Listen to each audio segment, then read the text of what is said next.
အားလုံးပဲမင်္ဂလာပါကျွန်တော်တို့ AKK ပါကျွန်တော်ရဲ့ AKK ဆိုတဲ့ TikTok အကောင့်ဟာရော Facebook တွေထားလို့ YouTube channel ဆိုတဲ့ YouTube channel ဟာရောကြည့်နေကြတဲ့တယောက်ချင်းစီတိုင်းကိုအားလုံးနှုတ်ဆက်ပါတယ်ဒီနေ့ကတော့ဒီ2025ကုန်ပြီးသွားပြီပေါ့နော်2025ကုန်သွားခဲ့ပြီးရဲ့2026ရဲ့နှစ်သက်ဇန်နဝါရီလ1ရက်နေ့ပဲဖြစ်ပါတယ်ဒီနေ့မှာကျွန်တော် blue reading လေးလုပ်ပြီးဖို့စဉ်းစားထားလဲဆိုတော့ဒီနှစ်သက်မှာပေါ့နော်ဘာခွင့်လန်းနေကြုံလာနိုင်လဲ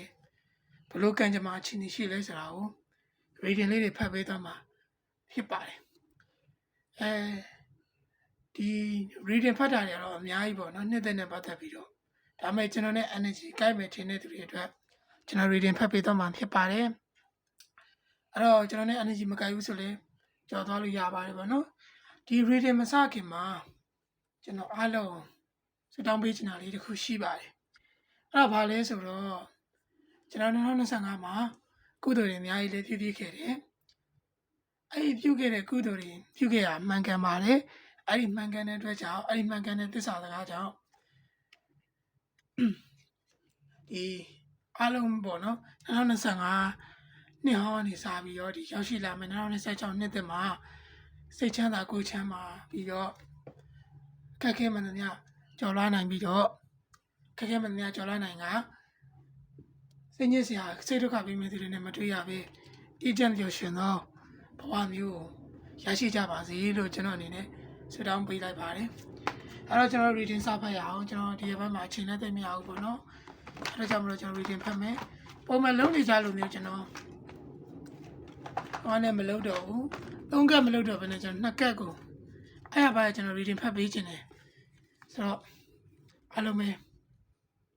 ဒီကက်ကကတော့ဖိုင်1ကိုကိုစားသေးရကက်ပါဒါကတော့ဖိုင်2ကိုကိုစားသေးရကက်အဲ့တော့မိတ်ဆွေတို့အဆင်ပြေမယ်ထင်တဲ့ကက်ကိုရွေးလို့ရပါတယ်ပြီးတော့တားရရပါတယ်ဗောနော်ဒီ2026မှာဘာတွေကြုံတွေ့လာနိုင်မလဲဘယ်လိုအခြေအနေတွေရှိမလဲဗောနော်ကံကြမ္မာကဲဖိုင်1ကြီးအားလုံးပဲမင်္ဂလာပါဒီဖိုင်1ကိုရွေးချယ်ထားတဲ့သူတွေအတွက်ကျွန်တော်တို့ reading ဖတ်ပေးပါမယ်ကျွန်တော်တို့တော်တော်စိတ်လှုပ်ရှားနေပါပြီဘယ်လိုကက်မျိုးလေးကြာလာမလဲဆိုတော့ကျွန်တော်တစ်ချက်ကြည့်လိုက်အောင်အမှန်တရားရဲ့နှစ်သာရဆိုတဲ့ကက်မျိုးလေးကြာလာပါတယ်သူတစ်ပိုင်းအကိစ္စအကြောင်းအလုံးများမယ်တဲ့အယောင်းဝယ်လည်းမကောင်းဘူးပေါ့နော်ပြီးတော့စုဆောင်းထားတဲ့ငွေကိုထုတ်သုံးဆွဲရလိမ့်မယ်တဲ့ဆွေမျိုးညီကောင်မောင်နှမတို့အတွက်စိတ်ညစ်ရမယ်လူလိမ်ခံရမယ်လုပ်ငန်းတွေမှာအထက်လူကြီးရဲ့ဖိအားပေးမှုကိုခံရမယ်တဲ့ကြွေးကိစ္စစိတ်ညစ်ရမယ်နိုင်ငံခြားနဲ့ပတ်သက်တော့လုပ်ငန်းများမှာအမှုဖြစ်တတ်တယ်တဲ့စေယုံတို့လူနာမီလူနာကြည့်သွားလိမ့်မယ်နေရင်တို့ပတိတကုန်းဝင်လာမှာကနမိတ်ကောင်းတယ်ဒါကတော့ရေဘူးရပါတော့နမိတ်တွေနောက်ကျွန်တော်ဒီကက်လေးနဲ့ဆက် reading ဖတ်ကြည့်ပေးမယ်ဒီဖိုင်1အတွက်ကျွန်တော်လေအချိန်သိမရလို့မလို့ဒါကျွန်တော်အမြန်လေးပြောသွားဖြစ်ပါတယ်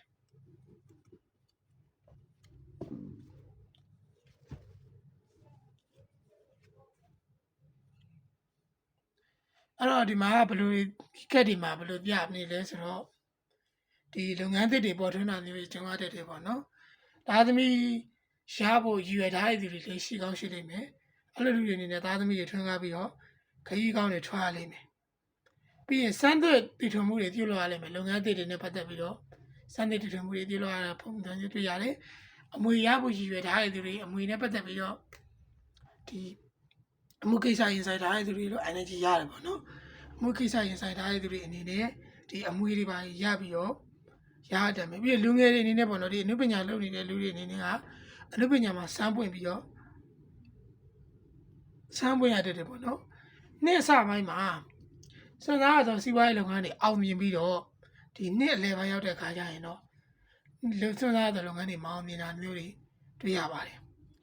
နောက်တာဝန်ကြီးသောလုပ်ငန်းတွေလုပ်ရတယ်ဟိုမှာအရင် heavy ဖြစ်တဲ့လုပ်ငန်းတွေပေါ့နော်ဥမာခေါင်းဆောင်မရှိလို့ခေါင်းဆောင်နေရာမျိုးတာဝန်ယူရတာမျိုးဒါမျိုးလေးလောရဖြစ်တယ်ပေါ့နော်ကိုကအကြီးဆုံးအနေနဲ့လောက်ဖြစ်သွားတာမျိုးလုပ်ငန်းမှာဆိုလဲဒီ manager နေရာမျိုးဒီကတာဝန်ယူရတာမျိုးအဲ့လိုမျိုးလေးတွေကြီးမားတဲ့လုပ်ငန်းတွေလုပ်ရတတ်တယ်အရင် you happy ဖြစ်တဲ့လုပ်ငန်းတွေပေါ့နော်နောက်လောဘကြောင့်ဒုက္ခရတာမျိုးလေးရှိတတ်တယ်မိတ်ဆွေတယောက်ဆုံးရှုံးသွားပြီးတော့ဆွေမျိုးညီကောင်မောင်နှမတွေနှိပ်စက်တာမျိုးလေးတွေကြုံရတတ်ပါတယ်ဒါတော့ဖိုင်1ကိုရွေးချယ်ထားတဲ့သူတွေတော့ပေါ့နော်ကျွန်တော် မရှင်းပြတော့ဘူးเนาะဘာကြောင့်ဆိုဒီကတ်တွေထဲမှာဒီကတ်တွေကိုပဲကျွန်တော်ဖတ်ပြလိုက်တော့မယ်အဲဆိုကတ်ထဲမှာဒီမှာမြန်မာလိုပဲရေးထားပြီးတဲ့အတွက်ကြောင့်မလို့အကုန်လုံးနားလေလို့ပဲယူဆပါတယ်ကျွန်တော်ကဘာလို့ဒီကတ်တွေရွေးလဲဆိုတော့လူတော်တော်များများအတွက် energy ကတ်မြင်ချင်လို့ဒီကတ်လေးတွေကျွန်တော်ရွေးပြီးတော့ပြောတာပါပေါ့နော်ဒါတော့ဖိုင်ဝမ်းပေါ့နော်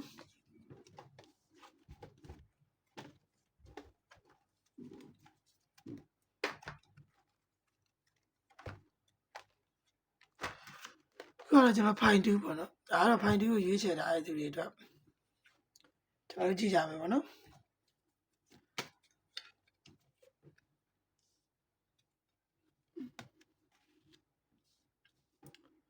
ဖိုင်2လည်းခုနကပ်ပဲပြန်ချတယ်ပေါ့ဒီပျော်ရွှင်ချမ်းမြေ့မှုနမိတ်ပုံပေါ့နော်ဖိုင်2ကိုရွေးချယ်ထားတဲ့သူတွေနဲ့ကအောင်မြင်မှုတွေရှင်းရှင်းတောက်ဖြစ်နေတဲ့အချိန်ဖြစ်ပါတယ်ဆက်လက်ပြီးအောင်ပွဲခံလို့ရဆိုလို့ရှိရင်တော့မာနကိုမထားပါနဲ့တဲ့ပြီးတော့ကြောက်ပါမှုတွေကိုရှောင်ပါတဲ့စက်တူရှေ့ရလုပ်ငန်းတွေအောင်မြင်မယ်လုပ်ငန်းသစ်တွေပေါ်မယ်တွန်းထက်သတ္ထုနဲ့ရတနာပစ္စည်းတွေအကျိုးပေးမယ်လူမျိုးနဲ့နိုင်ငံရေးမှာအောင်ပွဲခံရမယ်စောင်းပွဲကိုဂုဏ်ထူးနဲ့အောင်မြင်မယ်ဒါသမီးရတနာရမယ်စောင်းပွဲထီထားတွေပါကောင်းပါလိမ့်မယ်ပေါ့နော်ဒါတော့ခုနကပ်ပဲပြန်ကြတယ်လုပ်ငန်းသစ်ပေါ်မယ်သားသမီးတွန်းကမယ်ခီးကောင်းထွားတယ်ဒီစမ်းသစ်တည်ထွင်မှုတွေပြုလုပ်ပြီးတော့အမှုရတတ်တယ်အနုပညာစမ်းမွတ်တတ်တယ်စဉ်းစားတဲ့လုပ်ငန်းတွေစီးပွားရေးလုပ်ငန်းတွေဟာအောင်မြင်တဲ့တာဝန်ကြီးတဲ့လုပ်ငန်းတွေလုပ်ရတတ်တယ်နောက်ဒီဖိုင်တူးတွေအနေနဲ့ကပျော်ရွှင်မှုရစရာကြီးကြုံလာတတ်တယ်ပြေဆုံးကြွယ်ဝတာမျိုးလေးတွေလည်းဖြစ်လာတတ်တယ်ထီစုကြီးပေါက်ပြီးတော့ဆန္ဒပြေးသွားတာတွေအမျက်ရတာတွေစက်တည်မင်္ဂလာနဲ့ပြေးသွားတာတွေအလှပလုပ်ငန်းတွေပေါ့နော်အလှပနဲ့ပတ်သက်ပြီးဖန်တီးတာမျိုးတွေပြန်စားတဲ့ပစ္စည်းတွေရတာတွေကုန်ပစ္စည်းထုတ်လုပ်မှုတွေကောင်းတာတွေကြုံလာတတ်ပါတယ်ဒါတော့ဖိုင်တူးတွေချက်တာတွေတော့ပါကျွန်တော်ဒီနေ့မှာတော့အချိန်သိမ့်များအတွက်ကြောင့်မလို့ကျွန်တော်ဒီတစ်ခေါက်ဗီဒီယိုတွေတော့လိုမျိုးသိပြီးတော့ကျွန်တော်အကြာကြီးမပြောနိုင်ဘူးမပြောနိုင်တဲ့အတွက်ကြောင့်မလို့အားလုံးကိုတောင်းပန်ကြပါတယ်ကျွန်တော်နောက်ထပ်ဗီဒီယိုတစ်လေးလည်းပြန်တင်ပေးပါမယ်အဲ့ဗီဒီယိုတစ်လေးတွေကိုလည်းစောင့်မျှော်ပြီးတော့အားပေးနိုင်ပါတယ်အားပေးနေဆိုရင်တော့ကျွန်တော်ရဲ့ဒီ TikTok အကောင့်ပေါ့နော် AKK လို့ရိုက်ရှာလိုက်လို့ရှိရင်ကျွန်တော်ဒီ trap ပုံလေးတွေနဲ့ပေါ့နော်ကျွန်တော်တင်ထားရှိတယ်အဲ့ဗီဒီယိုလေးပေါ့အဲ့ဒီလေးပါလို့ရှင်တာတော့ကျွန်တော် TikTok အကောင့်ပဲဖြစ်ပါတယ်။ YouTube မှာအားပေးကျွန်တော်ဆိုလို့ရှင်တော့ကျွန်တော် free and trial YouTube channel ဆိုပြီးတော့ရိုက်ရှာလိုက်လို့ရှင်တာကျွန်တော် YouTube channel ပဲဖြစ်ပါတယ်။အားလုံးကျေးဇူးတင်ပါတယ်။နောက်ထပ်ဗီဒီယိုလေးမှာပြန်တွေ့ပါမယ်။အားလုံးပဲ bye bye